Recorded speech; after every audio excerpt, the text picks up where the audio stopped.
को जो है मैं बहुत ज़्यादा एक्साइटमेंट में ना लगूँ तो ठीक है, हालाँकि ऐसा है नहीं, मैं रहूँगा तो एकदम अच्छे से ही। एक सेकंड ये, हाँ, हाँ, ठीक है। लेकिन हाँ, फिर भी बहुत ज़्यादा आज हम उतना नहीं करेंगे, एकदम फ़ोकस्ड रहेंगे, ठीक है जी। तो यहाँ से करना है हमने, है ना? तो भगवान बता रहे हैं अर्जुन को कि कर्म, अकर्म, विकर्म के बारे में कि वो क्या होता है। क्या कह रहे हैं भगवान की टेक्स्ट नंबर 16 के अंदर, किम कर्म किम अकर्मेति कव्यो हि पत्र मोहिता तत्ते कर्म प्रवक्ष्यामि यज्ञात्वा मोक्ष से शुभात्। Even the intelligent are bewildered in determining what is action and what is inaction. Now I shall explain to you what action is, knowing which you shall be liberated from all misfortune. कह रहे हैं कर्म क्या है और अकर्म क्या है, इसे निश्चित करने में बुद्धिमान व्यक्ति भी मोहग्रस्त हो जाते हैं।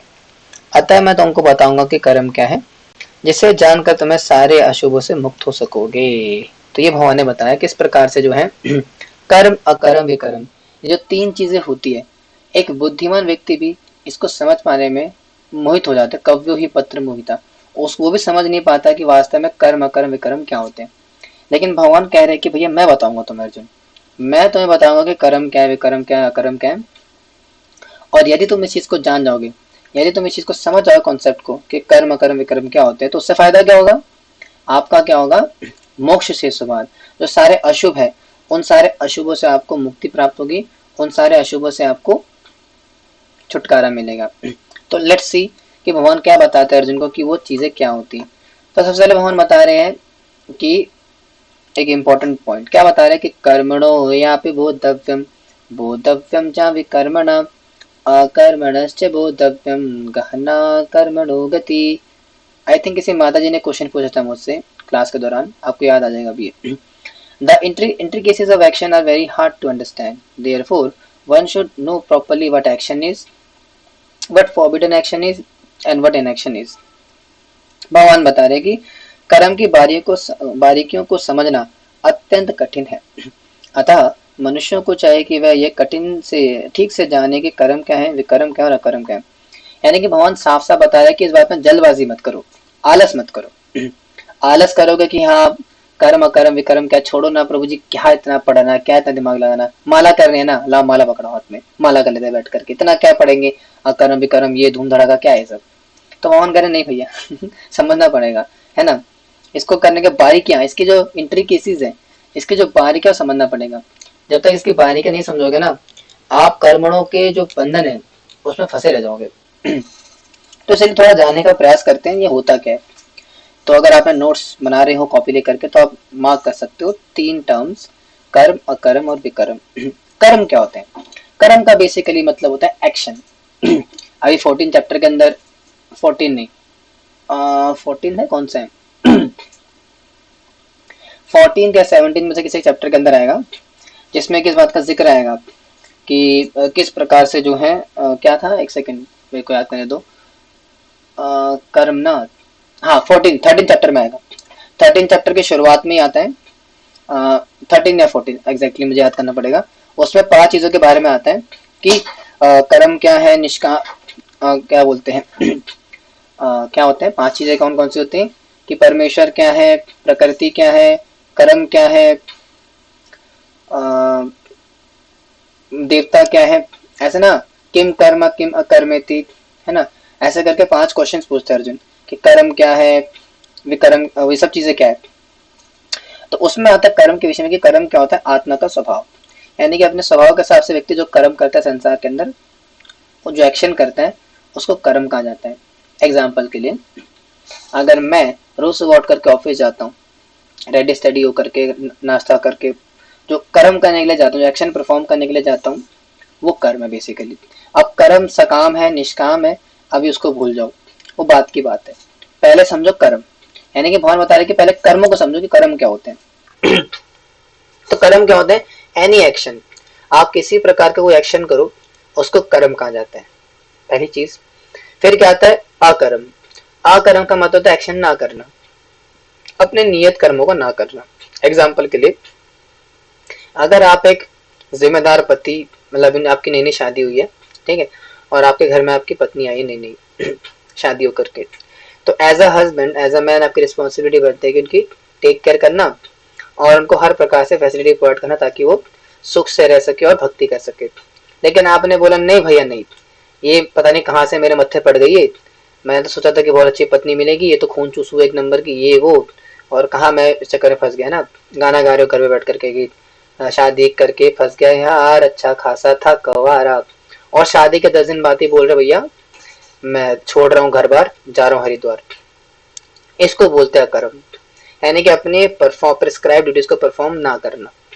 वो रजोगुण में भी वैराग्य आता है, अभी 17 चैप्टर में आएगा वो, अब इसमें नहीं जाएंगे, लेकिन समझने वाली बात क्या है कि अकर्म, अकर्म का मतलब होता है अपने प्रिस्क्राइब ड्यूटीज को फॉलो ना करना, यानी कि एज अ मैन आपकी प्रिस्क्राइब ड्यूटी क्या है, अपनी वाइफ का टेक केयर करना और उनका लालन पोषण पालन पोषण करना आपका, लेकिन आप वो नहीं कर रहे हो, वो अकर्म में आएगा। सिमिलरली अगर कोई गृहिणी है, कोई हाउस वाइफ है जो कि नई शादी करके आई है, तो उनका कर्तव्य क्या है, घर का सारा साफ सफाई करना, घर का पूरा केयर करना। एक्चुअली आपने सुना होगा ना टर्म घर मंदिर होता है, घर मंदिर के समान होता है, सुना होगा अपने मूवीज के अंदर। तो घर को मंदिर बनाने का काम स्त्री का होता है, घर में साफ सफाई रखना, घर में ठाकुर की वर्शिप करना, गीता का पाठ करना, पूजा पाठ का एकदम कहते हैं ना माहौल को बना के रखना, that is the duty of a women. अब मान लो वो चीज वो नहीं कर रही है ना, उठती सुबह 10 बजे है ना, सुबह जल्दी उठने के बजाय 10 बजे उठ रही है जी, फिर मुंह हाथ धो करके जो है खाना भी नहीं बना रही, उठते सबसे पहले इंस्टाग्राम खोलेगी, फिर इंस्टाग्राम पे रीले बना रही बैठ करके, कौन सा है आजकल ट्रेंड में वो कच्चा बादाम पक्का बादाम वो सब चीजें होती है ना, तो इस प्रकार के एक्शंस कर रही है, तो वो क्या आ जाते हैं, फिर वो विक्रम में आ जाते हैं। ठीक है, विक्रम का क्या मतलब होता है, यानी कि आपके प्रिस्क्राइब ड्यूटी जो नहीं है उसके अगेंस्ट काम करना।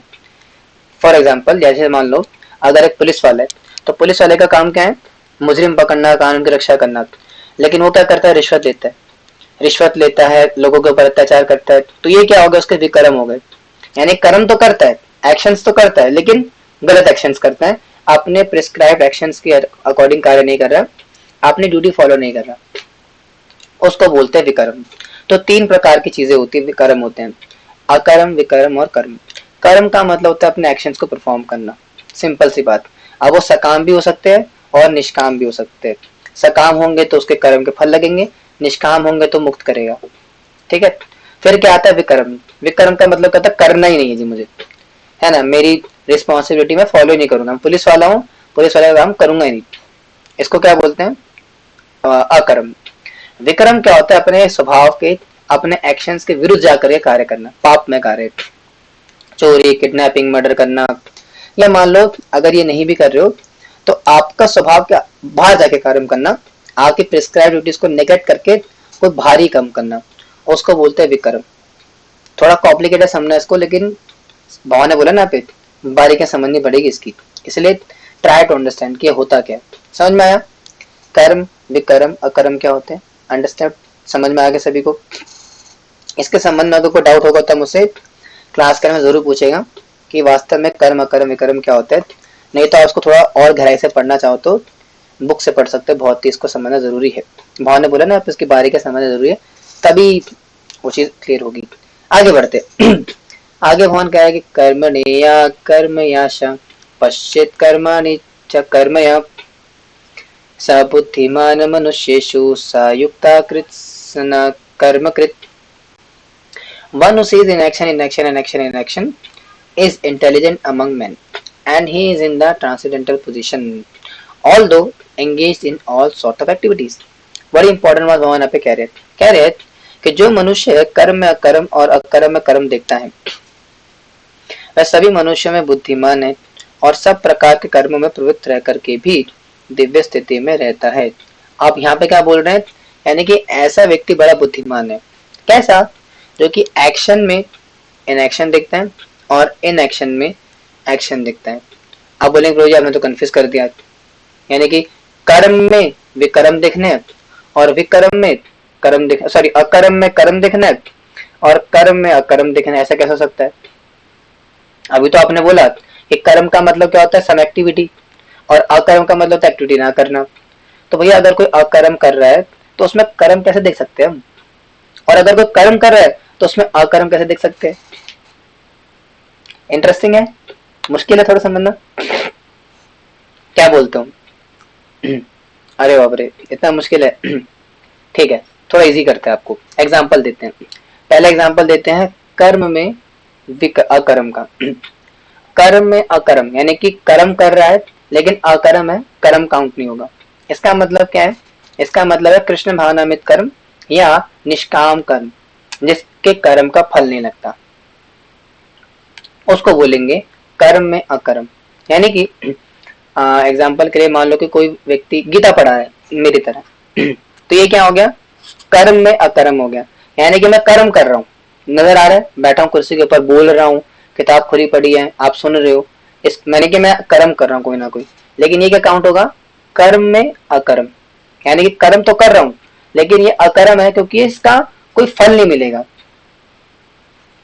परंतु इसका फल है ना, इसका फल नहीं मिलेगा। फल इन द सेंस को संसारिक फल नहीं मिलेगा, भगवान की भक्ति तो मिल रही है, उसका तो फल मिलेगा। यानी कि उसका कुछ संसार से वास्ता नहीं है, यानी कि विकर्म है, अकर्म है संसार के मामले में, लेकिन वैसे कर्म है। यानी कि हर प्रकार की ट्रांसेंडेंटल एक्टिविटीज जो कि लिबरेट करने वाली है वो कर्म में अकर्म है। यहाँ तक समझ में आती बात? फिर दूसरा पॉइंट क्या आता है? अकर्म में कर्म, यानी कि कोई कार्य नहीं कर रहा लेकिन फिर भी कार्य कर रहा है। इसका क्या एग्जाम्पल हुआ? इसका एग्जाम्पल हो गया, याद करो वाला वर्ष, कौन सा वर्ष था? कर्मेंद्रियाणि संयम्य या आसते मनसा स्मरण। और क्या था? इंद्रियाणान विमूढ़ात्मा मिथ्याचार से उच्यते। यानी जिस व्यक्ति ने अपने सारी कर्म इंद्रियों को संयमित कर लिया है लेकिन मन से स्मरण करता है, ऐसा व्यक्ति मिथ्याचारी कहलाता है। अब बड़ी समझने वाली बात यहाँ पे है कि कर्म इंद्रियाणि संयम्य, अगर किसी व्यक्ति ने कर्म इंद्रियों को संयम कर लिया तो कर्म इंद्रिय का मतलब क्या है? कि कर्म नहीं कर रहा है वो। कर्म इंद्रिय कौन कौन सी होती है? हाथ, पैर, 5 प्रकार के इंद्रिय होते हैं ना, कौन कौन सी? हाथ, पैर, गूदा और प्राइवेट पार्ट अपना, ठीक है, 4। और क्या है? हाथ, पैर, प्राइवेट पार्ट, गूदा, ठीक है। और माउथ होता है क्या? माउथ होता है, ठीक है ना। तो ये 5 इंद्रिय होते हैं, कर्म इंद्रिय। अब कोई व्यक्ति इन 5 पे कंट्रोल पा लेगा तो ऑफकोर्स से कोई कर्म नहीं करेगा। अगर 5 कर्म इंद्रिय कंट्रोल में आ गई तो कर्म नहीं करेगा ना, लेकिन क्या कर रहा है? मनसा स्मरण, मन से स्मरण कर रहा है, तो उस स्थिति को बोलेंगे अकर्म में कर्म। यानी कि कर्म नहीं कर रहा है कोई, कर्म इंद्रिय को संयम कर लिया उसने, हाथ पैर जीवा, हाथ पैर गूदा, जहाँ से स्टूल पास करते वो, और जहाँ से जो सेक्सुअल ऑर्गन होता है वो, और आई थिंक माउथ, इसको कंट्रोल कर लिया किसी ने, इसको नियंत्रण में ले आया, इससे कोई कर्म नहीं कर रहा है लेकिन मन से कर्म कर रहा है। मन में उसकी स्त्री भोग की चिंता चल रही है, संसार चल रहा है, पैसा कमाना है, ये वो ऐसा वैसा, उसको कह सकते हैं यहाँ पे अकर्म में कर्म। तो ये 2 एग्जाम्पल आपके सामने, कर्म में अकर्म का और अकर्म में कर्म का। आया समझ में? थोड़ा मुश्किल होगा इनो, लेकिन थोड़ा कैच करने का प्रयास कीजिएगा, इससे ज्यादा सिंपली मैं समझा नहीं पाता हूँ, नहीं समझा सकता, क्योंकि मुझे भी बड़ा मुश्किल समझ में आता है कॉन्सेप्ट। आया समझ में?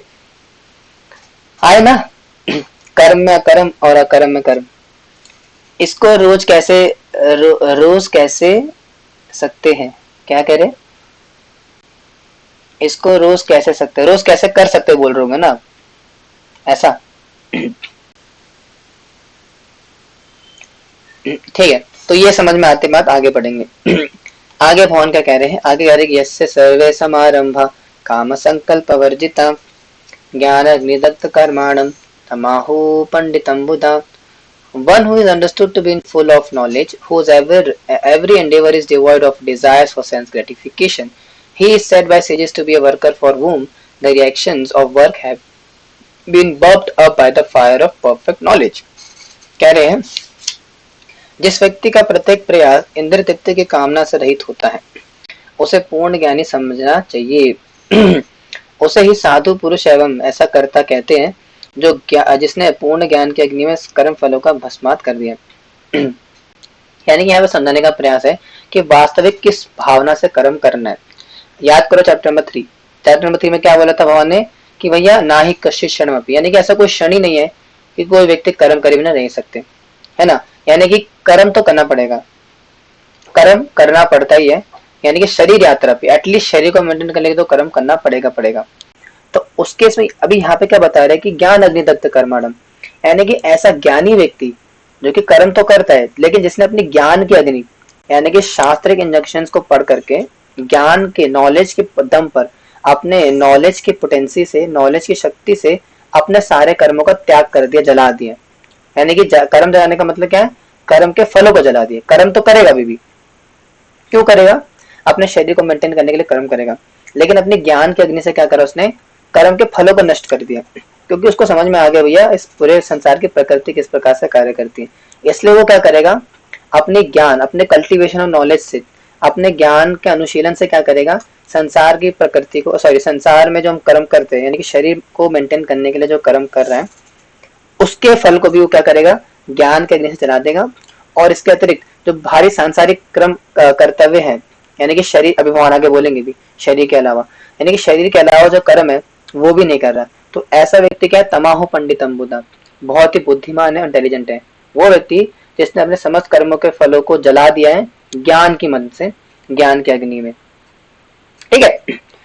क्या कह रहे हैं यहाँ पे कि इसको कैसे रोक सकते हैं, ये पूछने चाह रहे हैं प्रभु जी, चाह रहा हूँ प्रभु जी, कैसे रोक सकते हैं मतलब किसको रोकना है, समझा नहीं मैं। बाद में समझाएंगे इसको, एंड मेरे को जरा, ठीक है, क्या क्या इसको रोकना, क्या क्या नहीं रोकना।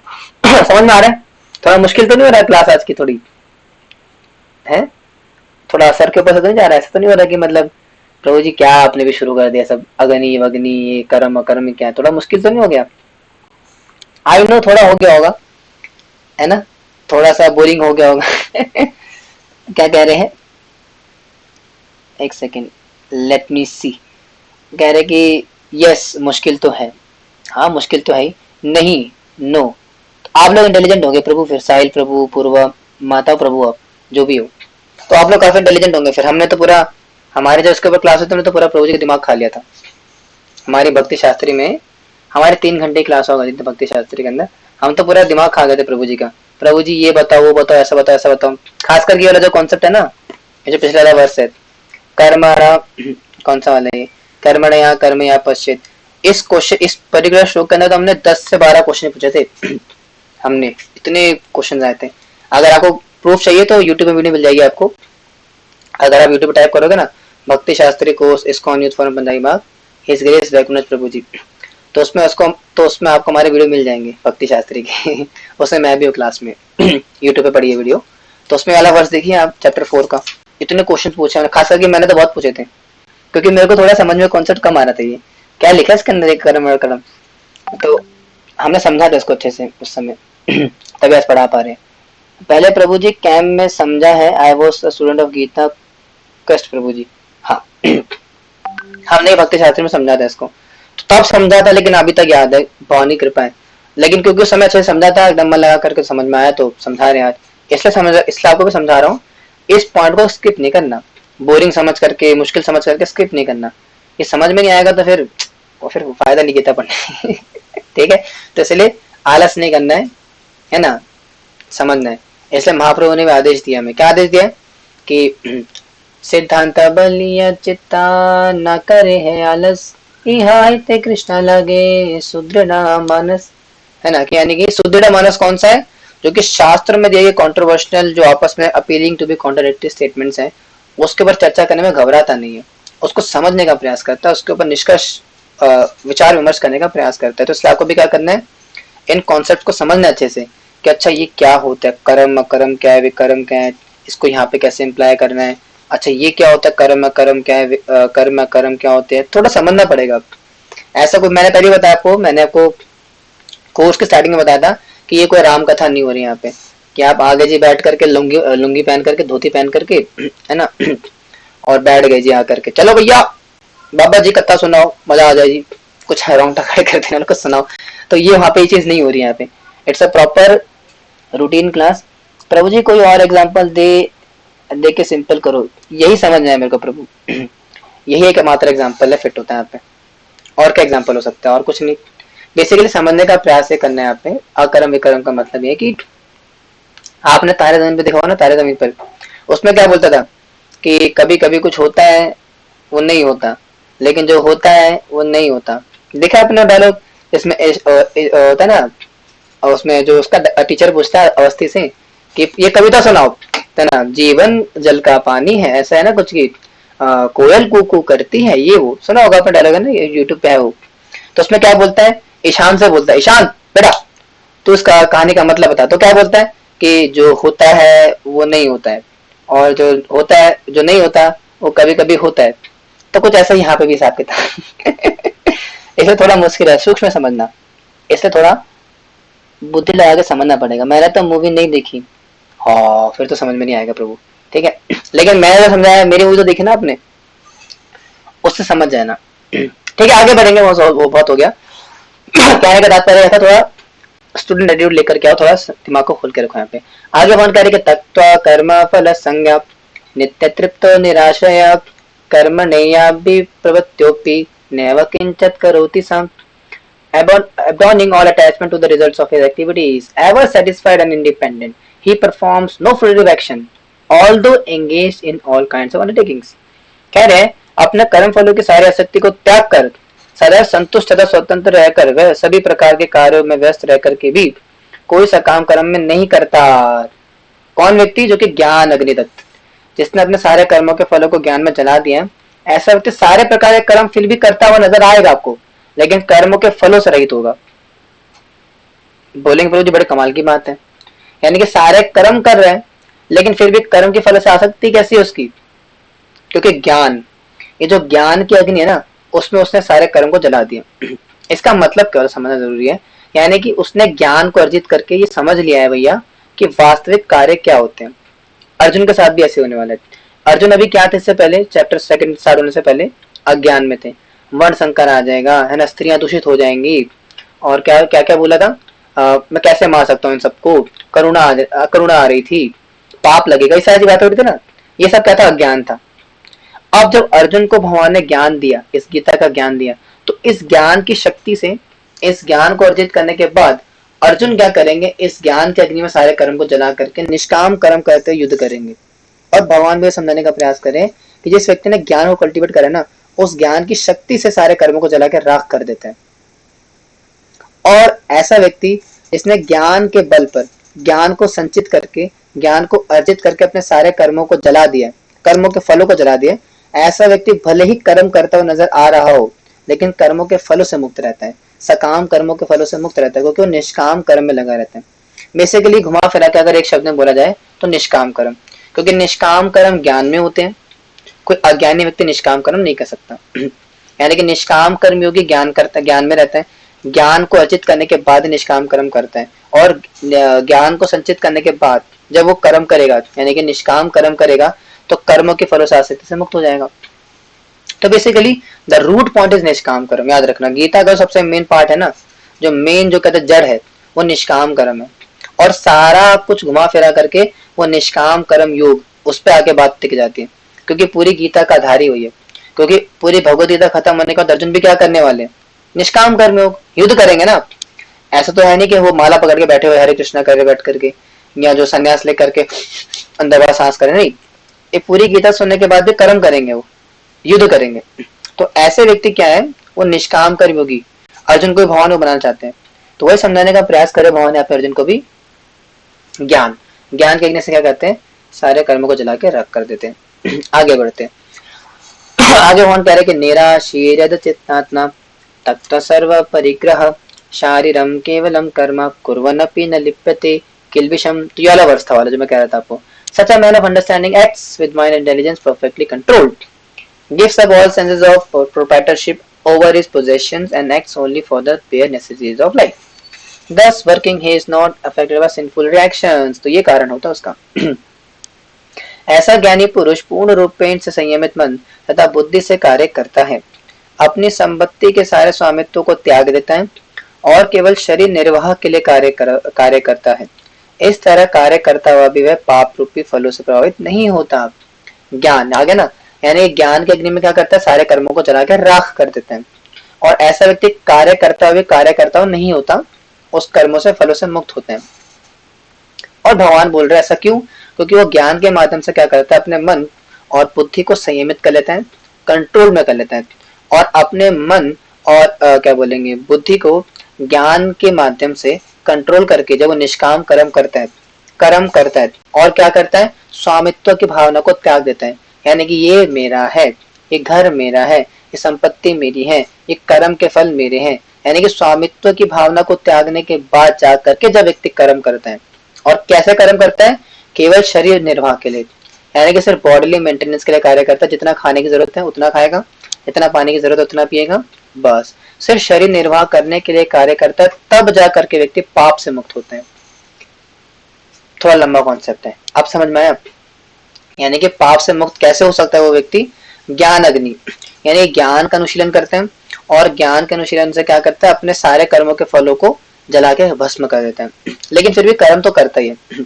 और ऐसा व्यक्ति जो कि ज्ञान युक्त है, ज्ञान में स्थित है, वो ज्ञान में स्थित व्यक्ति हर प्रकार के कर्म करते हुए नजर आ रहा होता है, निष्काम कर्म, जो कि हर प्रकार का लेने की कोई किसी मर्डर करते हुए नजर आ रहा हो, यानी कि निष्काम कर्म, वो पूरी तरीके से कर्म करते हुए नजर आ रहा होता है, लेकिन फिर भी उन कर्मों के फलों से आसक्त नहीं होता है, उन कर्मों के फलों से मुक्त होता है। क्यों मुक्त होता है, क्योंकि उस ज्ञान के माध्यम से उसने अपने मन और बुद्धि को संयमित कर लिया है, और उस संयमित मन और संयमित बुद्धि के इस्तेमाल से, जो कि ज्ञान के माध्यम से हुआ था, उस ज्ञान के माध्यम से संयमित हुए मन और संयमित हुई बुद्धि से कर्म करता है, और स्वामित्व की भावना को त्यागता है। ये मेरा कर्म, ये मेरा घर, ये मेरी संपत्ति, मेरी बीवी बच्चे, उसको भावना को त्याग करके कर्म करता है।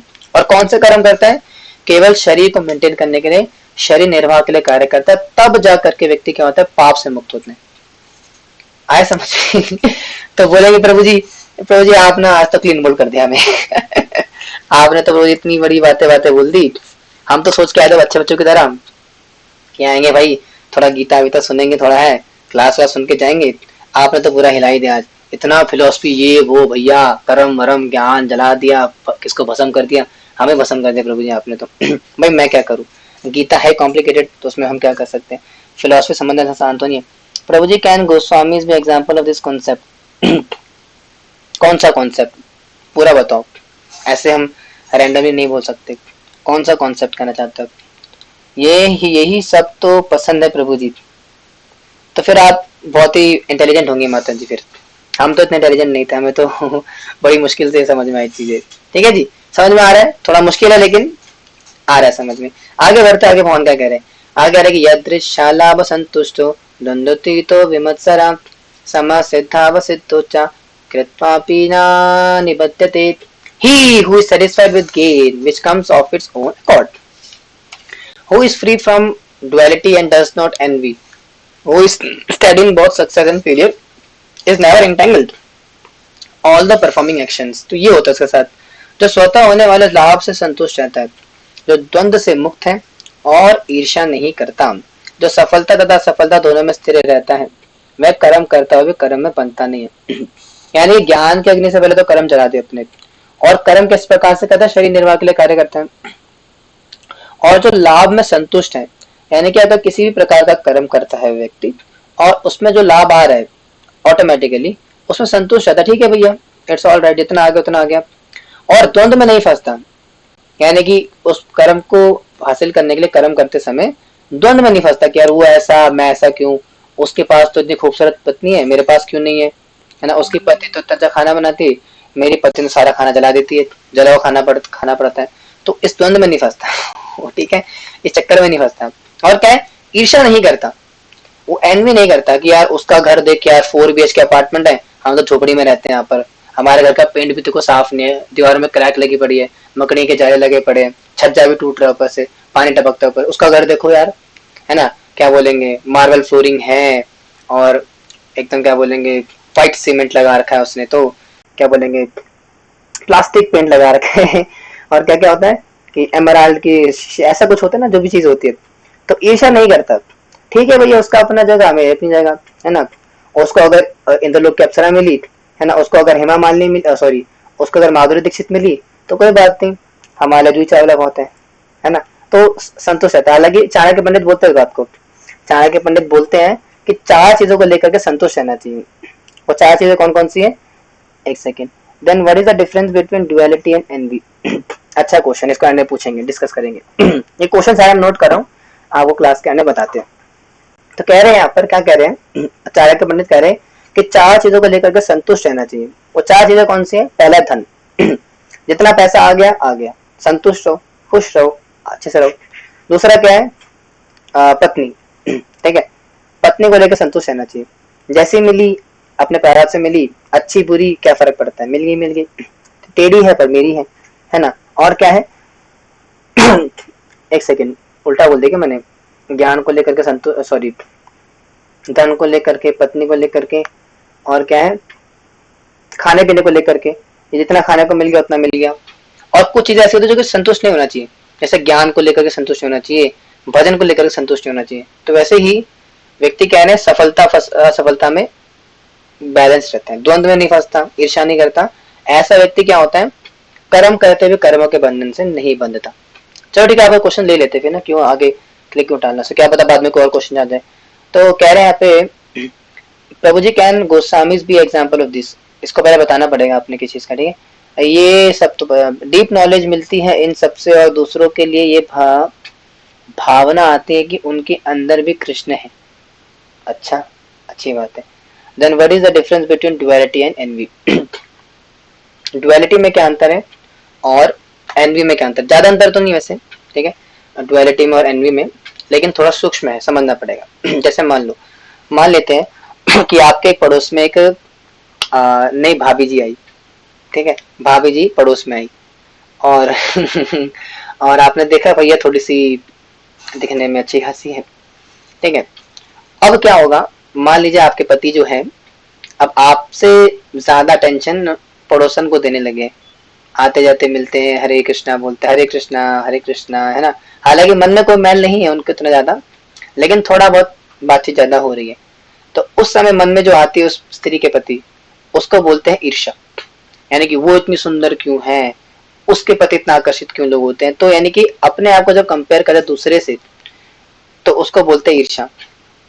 और कंपेयर करने के बाद जो घृणा भावना आती है उसको ईर्ष्या बोलेंगे। कंपैरिजन करना बुरा नहीं होता, लेकिन कंपैरिजन करने के बाद जो ईर्ष्या, जो घृणा भाव आती है उसको ईर्ष्या बोल सकते हैं।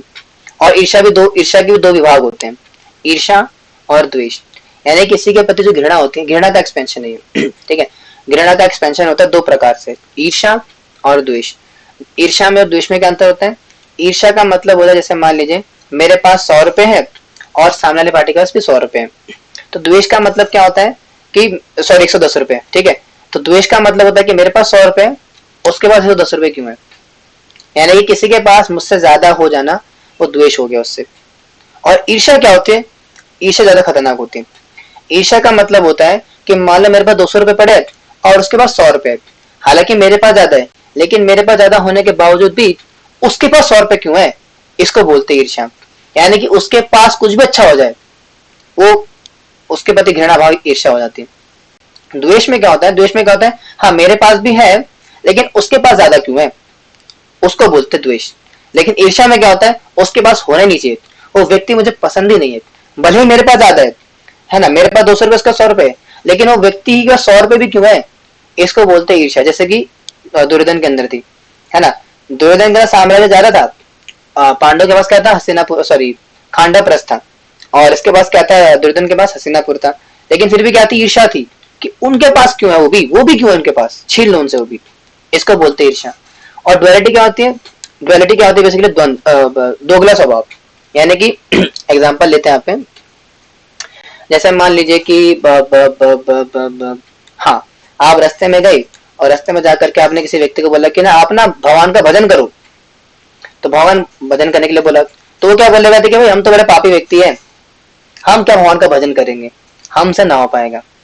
तो आप बोलेंगे अरे प्रभु जी कमाल बात करते हो, आप पापी हो हमने कब मना करा, आप इस संसार के सबसे बड़े पापी हो, हम तो मानते हैं इस बात को, तभी तो आपको नाम देने आए आप बहुत पुण्य आत्मा हो, हमने कब बोला कि पुण्य आत्मा, हम तो बोल रहे पापी हो। आप पापी हो तभी तो हरे कृष्णा बोल रहे बोलने के लिए आपको।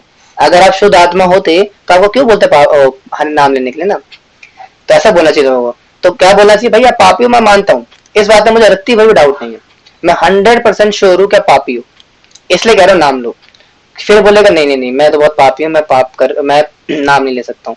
फिर बाद में क्या करेगा, पापी करेगा उसको बोलोगे आप कि आप नाम करें शुद्ध हो जाओगे, आप पाप करोगे तो नरक जाओगे, लेकिन फिर भी पाप करेगा। तो डुअलिटी का क्या मतलब है, दुगला स्वभाव। यानी कि बोलते कुछ और है, करते कुछ और है, और अंदर कुछ और होता है। समझ में आया। जैसे मान लीजिए अगर कोई व्यक्ति बोले कि भैया आप तो मुझे बहुत पसंद है जी, आपसे अच्छा कोई इंसान ही नहीं है। एंड मैन मैन मैन पहले क्लास पूरी करेंगे उसके बाद पूछेंगे। इसको दिमाग में रखना है, मैं जितना बता रहा हूँ उतना सुन लो पहले। बोलेंगे आपसे अच्छा तो कोई इंसान ही नहीं जी, आप इस संसार है ना, आप देवता है। मैं तो कहता बल्कि आप पुरुष ही नहीं हो, महापुरुष हूँ, महापुरुष हूँ। इसको बोलते डुअलिटी। बाहर से बोल रहे क्या महापुरुष हो, अंदर से क्या भावना होती है हमें पता ही है। इसको बोलते डुअलिटी, द्वंद्व स्वभाव। ठीक है, अब टाइम वेस्ट नहीं करेंगे, इसको आगे डिस्कस नहीं करेंगे, बाद में डिस्कस करेंगे। समझ गए प्रभु जी। अब आगे बढ़ते हैं थोड़ा, इसको आज चैप्टर फिनिश करना था, हो नहीं पाएगा लग रहा है। आगे बढ़ेंगे। आगे भगवान कह रहे कि गत संगस्य मुक्तस्य ज्ञान व्यवस्थित चेतसा यज्ञाचरतः कर्म समग्रम प्रविलीयते। एक सेकंड, हाँ कह रहे यहाँ पे the work of a man who is unattached to the modes of material nature and who is fully situated in the transcendental knowledge merge entirely into transcends। यानी कि जो पुरुष प्रकृति गुणों के प्रति अनासक्त है और दिव्य ज्ञान में पूर्णता स्थित है, उसके सारे कर्म ब्रह्म में लीन हो जाते हैं। यानी कि जो व्यक्ति क्या है, प्रकृति गुणों से आसक्त नहीं होता, सत्वगुण रजोगुण तमोगुण इनके परे हो चुका है, इनमें फंसता नहीं है। तो यानी कि ऐसा व्यक्ति जो कि प्रकृति के तीनों गुणों के परे होकर के कोई कर्म करता है, तो ऐसे व्यक्ति के सारे कार्य क्या होते हैं, ब्रह्म में लीन हो जाते हैं। जैसे कि कृष्णा कॉन्शियस एक्टिविटीज है ना, यानी जो कृष्णा कॉन्शियस एक्टिविटीज है वो इस प्रकार के कार्य होते हैं जो कि ब्रह्म में लीन हो जाते हैं। यानी कि अगर कोई व्यक्ति प्रकृति के तीन गुणों के प्रभाव से परे हो जाता है और उसके प्रभाव के परे होने के बाद कर्म करता है, तो ऐसे व्यक्ति के कार्य क्या है, ब्रह्म में अर्पित होते हैं, ब्रह्म में लीन कराते हैं उसे। ठीक है, आगे बढ़ते हैं। आगे कह रहे कि ब्रह्मणाया ब्रह्म अर्पणम ब्रह्म हविर ब्रह्म गणो ब्रह्मणाहुतम ब्रह्मणेवातेन गंतव्यम ब्रह्मा कर्म समाधिना। A person who is fully absorbed in Krishna consciousness is sure to attain the spiritual kingdom because of his full contribution to spiritual activities, in which the consumption is absolute and that which is offered is of the same spiritual nature। यानी कि जो व्यक्ति कृष्ण भावना में इतना पूर्णता लीन रहता है, उसे अपने आध्यात्मिक कर्मों के योगदान के कारण अवश्य ही भगवत प्राप्ति होती है, क्योंकि उसमें हवन आध्यात्मिक होता है और हवि भी आध्यात्मिक होता है। यानी कि अब सवाल आएगा प्रभु जी, अगर कोई व्यक्ति क्या बोलते हैं प्रकृति से रहित होकर कर्म करता है तो उसके कार्य ब्रह्म में लीन हो जाते हैं, समझ में आती बात। लेकिन कैसे होते हैं, इसके पीछे का सिद्धांत क्या है? तो सिद्धांत ये है, जिस प्रकार से अगर कोई यज्ञ होते हैं, उस यज्ञ में हवन और हवि यानी कि जो यज्ञ में अर्पित हो रहा है ओम मंगलम भगवान विष्णु यानी कि जो अर्पित किया जाता है वो भी अगर आध्यात्मिक हो और जो हवन है वो भी आध्यात्मिक हो, तो उससे क्या होगा, वो सारा जो अर्पण हो रहा है उस अग्नि के अंदर वो सारा ब्रह्म में लीन हो जाएगा, आध्यात्मिक बन जाएगा।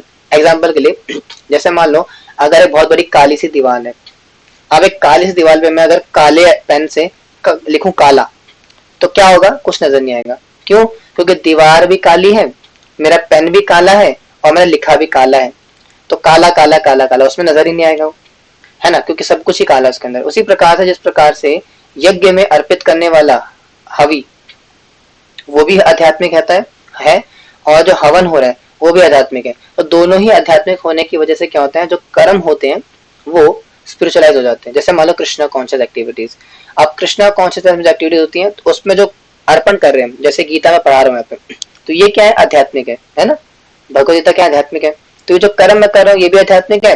और उद्देश्य क्या है, यानी कि यज्ञ क्या है, भगवान की प्रसन्नता, भगवान का गुणगान, तो वो भी आध्यात्मिक है। अब क्योंकि भगवान का गुणगान करना भी आध्यात्मिक है और जो भगवान को अर्पित कर रहा हूँ ये जो कर्म ये भी आध्यात्मिक है, इसलिए ये जो कर्म होंगे इसका कोई फल नहीं मिलेगा, ये अकर्म में आ जाएगा और साथ ही साथ ये ब्रह्म में लीन हो जाएगा, मुझे ब्रह्म से मुक्त करेगा। इसलिए अभी आप जो रोज 1 घंटा आके मुझे देते हो, जब भगवान को देते हो गीता के लिए, इसका आपका कर्म फल में अकाउंट में नहीं आता है, याद रखना। यानी कि जो कृष्ण भावना में जो हम कर्म करते हैं उसका कोई कर्मों का अकाउंट नहीं होता, न पाप में जाता है न पुण्य में जाता है।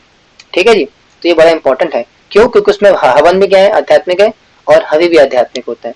यानी कि जो अर्पित कर रहे हैं भगवान को वो भी आध्यात्मिक है और जिसमें अर्पित कर रहे हैं वो भी आध्यात्मिक है। इसलिए कृष्णा कॉन्शियसनेस में हम जो कार्य करते हैं उसका कोई कर्म नहीं लगता, न उसका कोई कर्म फल नहीं मिलता, न पाप न पुण्य।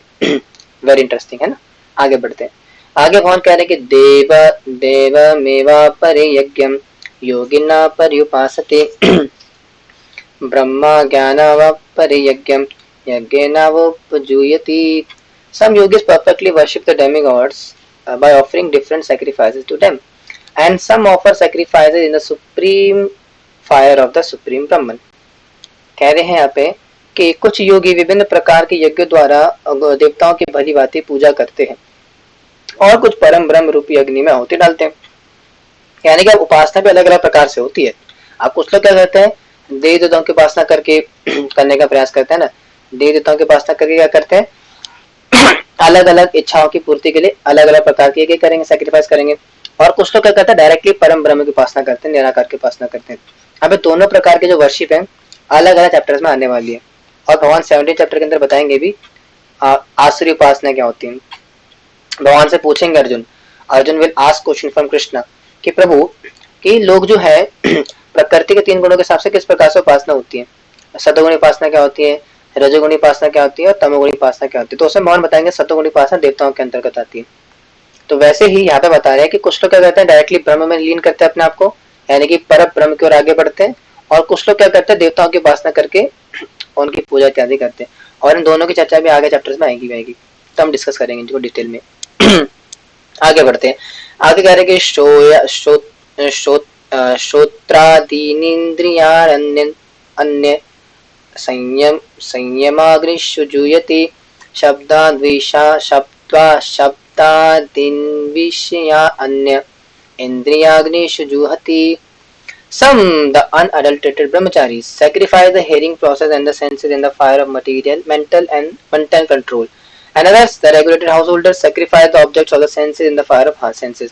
अब यहाँ पे 2 उपदेश आ रहे हैं ब्रह्मचारी के लिए, यानी कि जो वैराग्य आश्रम में होते हैं, और साथ ही साथ जो कि गृहस्थास है, जैसे कि आप और मैं, यानी कि जो गृहस्थ भी है और जो मध्यस्थ भी है, जिनकी शादी वगैरह भी नहीं हुई है, उनके लिए उपदेश आ रहे हैं। क्या आ रहे हैं कि इनमें से कुछ जो कि विशुद्ध ब्रह्मचारी हैं, श्रवण आदि क्रियाओं तथा इंद्रियों को मन के नियंत्रणता रूप में अग्नि के स्वाहा कर देते हैं। तो दूसरे लोग जो कि गृहस्थ है बेसिकली, इंद्रिय विषयों को इंद्रियों की अग्नि में स्वाहा कर देते हैं। यानी कि बता रहे भगवान ने जिस प्रकार से बताया ना कि किस प्रकार से हवन, ये जो बड़ा आध्यात्मिक हवन हो रहा है, इस हवन में क्या करना है, आपने आहुति डालनी है जो कि आध्यात्मिक होनी चाहिए, क्योंकि हवि भी आध्यात्मिक है यहाँ पे, और जो अर्पित हो रहा है हवन भी आध्यात्मिक हो रहा है। तो उसमें हमें क्या करना है, कुछ ना कुछ अर्पित करना है। तो फिर सवाल आता है कि बाबू जी अर्पित क्या करेंगे। तो अर्पित करने के लिए बता रहे हैं कि जो ब्रह्मचारी है वो जो श्रवण आदि क्रिया है ना, श्रवण कीर्तन वगैरह जो कि भगवान की डायरेक्ट वर्शिप है, उसको क्या करते हैं, यज्ञ में अर्पित करते हैं और उसके माध्यम से अपना शुद्धिकरण करवाते हैं। और जो गृहस्थास है जो कि शारीरिक जीवन में, वो क्या करते हैं, अपने इंद्रिय विषयों का त्याग करके उनको अर्पित करते हैं। यानी जो बड़ा सा कृष्णा कॉन्शियसनेस का जो हवन हो रहा है आध्यात्मिक है, इसमें क्या करते हैं लोग, अलग अलग प्रकार की आहुतियां डालते हैं। उसमें बता रहे हैं कि जो ब्रह्मचारी है वो आहुति किसके डालते हैं, श्रवण कीर्तन इत्यादि की, जो कि उनके मन और हृदय को शुद्ध करती है। और जो गृहस्थ है, ऐसा नहीं कि वो नहीं करते, वो भी ये करते हैं, लेकिन उसके साथ साथ क्या करते हैं, अपने इंद्रिय विषयों की वस्तुओं को भी डालते हैं। क्योंकि जो गृहस्थ आश्रम में होते हैं वो बहुत ज्यादा कनेक्शन में होते हैं इंद्रिय विषयों की वस्तुओं के। ऑफिस जाते हैं, काम पे जाते हैं, घर पे रहते हैं, पड़ोसी रिश्तेदार है ना, भोग की सामग्री ज्यादा होती है। तो इसलिए उनको कहा जाता है कि आप इनको अर्पित करो उस यज्ञ की अग्नि में। और ब्रह्मचारी को कहा जाता है जो कि साधक होते हैं, जो कि अभी साधक स्थिति में ब्रह्मचारी गृहस्थ आश्रम में नहीं गए, उनके लिए क्या होता है कि आप श्रवण कीर्तन का जो प्रोसेस है इसको आग में डालो, ताकि अल्टीमेटली आप उससे मुक्त होकर के इस संसार से परे जा सको, है ना। आगे बढ़ते हैं। आगे कह रहे भगवान के सर्वान्द्रियाणि कर्माणि प्राणा कर्माणि चापरे आत्म संयम योगागन्यो जूयते ज्ञान दीपिते। Others who are interested in achieving self-realization through control of the mind and senses offer the functions of all the senses and of the life breath as oblations into the fire of the controlled mind. कह रहे हैं अब दूसरे प्रकार के लोग भी होते हैं। कौन से, जो मन तथा इंद्रियों को वश में करके आत्म साक्षात्कार करना चाहते हैं, संपूर्ण इंद्रिय तथा प्राण वायु के कार्य को संयमित मन रूपी अग्नि में आहुति कर देते हैं। यानी कुछ लोग क्या होता है कि कुछ लोग क्या करते हैं, इस जो ज्ञान रूपी अग्नि है, ये जो क्या बोलते हैं, ये जो पूरा हवन हो रहा है इसमें अर्पित करते हैं। ब्रह्मचारी क्या करते हैं, अपने श्रवण आदि क्रियाओं को अर्पित करते हैं, और गृहस्थ क्या करते हैं, अपने इंद्रिय विषय की वस्तुओं को अर्पित करते हैं। लेकिन इसके अतिरिक्त एक कैटेगरी और भी है। वो कौन सी है, जो कि अपने इंद्रिय विषयों की वस्तुएं, अपने मन और अपने इंद्रिय में जो विकार है, इन सबको अर्पित करते हैं आत्म साक्षात्कार के पथ में आगे बढ़ने के लिए, उनको अर्पित करते हैं अपने प्राण वायु के अग्नि, यानी कि बेसिकली अभी आएगा अभी किस प्रकार से वो क्या बोलते हैं अष्टांग योग, अष्टांग योग का प्रोसेस आएगा। तो उसको कह रहे हैं कि उसमें अर्पित करते हैं। एक तो क्या है ज्ञान के अग्नि में अर्पित करते हैं, और दूसरा क्या है संपूर्ण इंद्रिय तथा प्राण वायु के कार्य को संयमित मन रूपी अर्पित में करते हैं, यानी कि हमारे मन में जो है प्राण वायु उसके माध्यम से उसमें अर्पित करते हैं। बेसिकली अष्टांग योग, यानी कि अष्टांग योग के प्रोसेस में क्या करते हैं हम प्राण वायु अपनी वायु को नियंत्रण करके उसके माध्यम से मन को कंट्रोल करते हैं। और वो कह रहे भगवान कह रहे हैं यहाँ पे कि कुछ लोग क्या होते हैं अपने मन और इंद्रियों को नियंत्रित करके उसमें अर्पित करते हैं, मन रूपी अग्नि में अर्पित करते हैं, यानी कि मन में जो परमात्मा रूप है जो प्राण वायु से कंट्रोल हो रहा है उसमें अर्पित करते हैं सारा अपना मन इंद्रियों को। ठीक है जी, थोड़ा मुश्किल है समझ पाना, मैं समझ रहा हूँ आपकी हालत, हो सकता है प्रभु जी आज बोलेंगे आपने तो हमें क्लीन बोल्ड कर दिया, लेकिन थोड़ा समझना पड़ेगा इस चीजों को ना। अगर आप चाहते हैं कि भगवत आपको अच्छे समझ में आए तो थोड़ा आपको उसकी गहराई में उतरना पड़ेगा। बेसिकली क्या बोला गया यहाँ पे कि जो ज्ञान रूपी अग्नि है वो जो कि हवन में अर्पित हो रही है, यानी हवन हो रहा है जो बेसिकली कृष्णा कॉन्शियसनेस का ज्ञान रूपी अग्नि, उसमें अर्पित करते हैं कुछ लोग, जैसे कि ब्रह्मचारी ग्रस्त। ब्रह्मचारी क्या करते हैं जो श्रवण आदि क्रिया है उसको अर्पित करते हैं, ग्रस्त क्या करते हैं अपने इंद्रिय विषयों की वस्तु को अर्पित करते हैं उस ज्ञान रूपी अग्नि के अंदर। इसके अतिरिक्त तो दूसरे लोग हैं वो क्या करते हैं जो कि आत्म साक्षात्कार का पथ की तरफ अनुसरण करते हैं और अपने मन और इंद्रियों को अर्पित करते हैं प्राण वायु के माध्यम से मन के अंदर। मन के अंदर क्या बेसिकली परमात्मा, जो मन हमारा है परमात्मा से आवृत है, उस प्राण वायु यानी कि अष्टांग के माध्यम से प्राण वायु को अंदर बाहर करने के माध्यम, जो कि चैप्टर नंबर 6 के अंदर भी आएगा भी, उसके माध्यम से क्या करते हैं अंदर जो ज्ञान अज्ञान रूपी अग्नि है उसको भस्म करते हैं और मन में अर्पित करते हैं। मन में जो अग्नि जल रही है जो कि अष्टांग से जलेगी उसमें अर्पित करते हैं। ठीक है जी, तो एक आखिरी वर्ष रहते हैं, फिर उसके बाद इसको कल ही करेंगे क्योंकि मुझे लग रहा है कि थोड़ा मुश्किल हो जाए इसके बाद, तो इसलिए ज्यादा ना बढ़ाते हैं, इसको यहीं पे फिनिश करेंगे लास्ट वर्ष करके। अब भगवान कह रहे हैं कि द्रव्य यज्ञ तप सॉरी द्रव्य यज्ञ तप योपज्ञा योगा यज्ञास्तथा परे स्वाध्याय यज्ञान सॉरी स्वाध्याय Yagyan यज्ञाश्च यत्यः संशताव्रता। Having accepted strict vows, some become enlightened by sacrificing their possessions, and others by performing severe austerities by practicing the yoga of eightfold mysticums, or by studying the Vedas to advance a transcendental knowledge. तो आगे वो चीजें और कौन सी कठोर व्रत अंगीकार करके कुछ लोग अपनी संपत्ति का त्याग करके कुछ कठिन तपस्याओं द्वारा कुछ अष्टांग योग पद्धति के माध्यम योग पद्धति के अभ्यास द्वारा अथवा दिव्य ज्ञान में उन्नति करने के लिए वेदों के अध्ययन द्वारा प्रबुद्ध होने बनते हैं।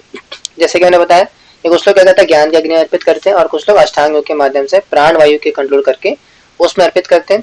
और वही यहाँ पे आ भी गया कि कुछ लोग क्या होता है जो कि ज्ञान यानी कि वैदिक शास्त्रों का अध्ययन करके वेदों की नॉलेज को एक्वायर करके उसमें अपने सबको अर्पित करते हैं, अपनी इंद्रिया विषय इन सबको अर्पित करते हैं। कुछ दूसरे क्या है अष्टांग के माध्यम से अपने प्राण, अब अष्टांग क्या है वो चैप्टर 6 में भी आएगा, वो वेट करो उसका। लेकिन यहाँ पे क्या बोल रहे हैं कुछ लोग क्या करते हैं अष्टांग की पद्धति का पालन करके अष्टांग के माध्यम से कंट्रोल करने का प्रयास करते हैं और इन दो पद्धति के माध्यम से क्या होता है अपने सारे कर्मों को जला करके खाक कर देते हैं और अल्टीमेटली ब्रह्म में लीन होकर के मुझ तक आने का प्रयास करते हैं।